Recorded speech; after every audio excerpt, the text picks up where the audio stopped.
Omania mobiles, AM road Perumbavoor, PO junction Muvattupuzha. Nirmala higher secondary സ്കൂളിൽ എക്സ്പ്ലോറ 2024 എന്ന പേരിൽ റോബോട്ടിക് ആർട്ടിഫിഷ്യൽ ഇന്റലിജൻസ് എക്സ്പോ സംഘടിപ്പിച്ചു. Vazhakulam Viswajyothi engineering college principal doctor KK Rajan പ്രദർശനത്തിന്റെ ഉദ്ഘാടനം നിർവഹിച്ചു.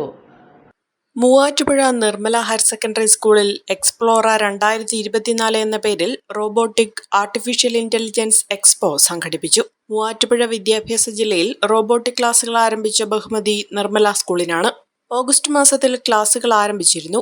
ഇതിന്റെ ഭാഗമായി നിർമ്മിത ബുദ്ധി ഉപയോഗിച്ചുകൊണ്ടുള്ള വിവിധ യന്ത്രസാമഗ്രികളുടെ നിർമ്മാണവും പ്രവർത്തന രീതികളും വിശദീകരിച്ചുകൊണ്ടുള്ള പ്രദർശനവും നടന്നു.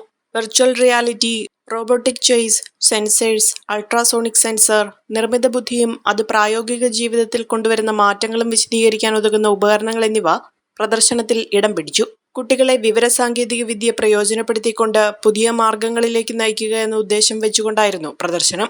സമീപ പ്രദേശങ്ങളിലെ സ്കൂളുകളിലെ കുട്ടികൾ പ്രദർശനം കാണാനായി എത്തി.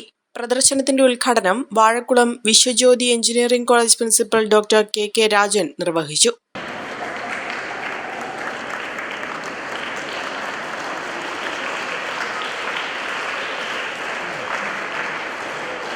Robotics technology is getting matured.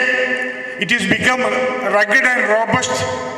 Many development activities are taking place, and in my opinion, this is the appropriate time. We have to focus on application of robotics and artificial intelligence. We have to understand the problems in the society and how it can be applied, how this technology can be applied to solve the problems and make the life of the common man comfortable and happy.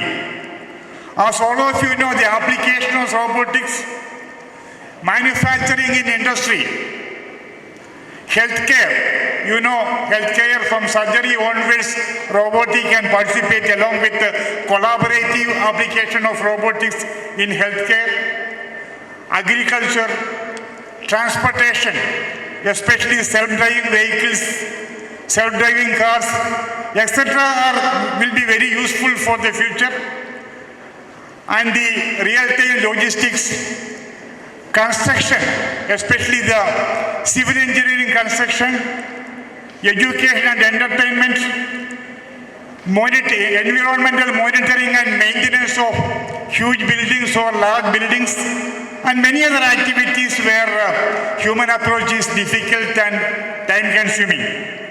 School manager reverend father Kuriakose Kodakkallil യോഗത്തിൽ അധ്യക്ഷത വഹിച്ചു.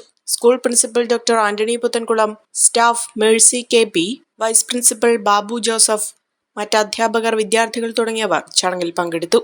നേത്ര സംരക്ഷണത്തിന് നമ്മുടെ Ahalya Ahalya foundation eye hospital, കേരളത്തിൽ എല്ലായിടത്തും.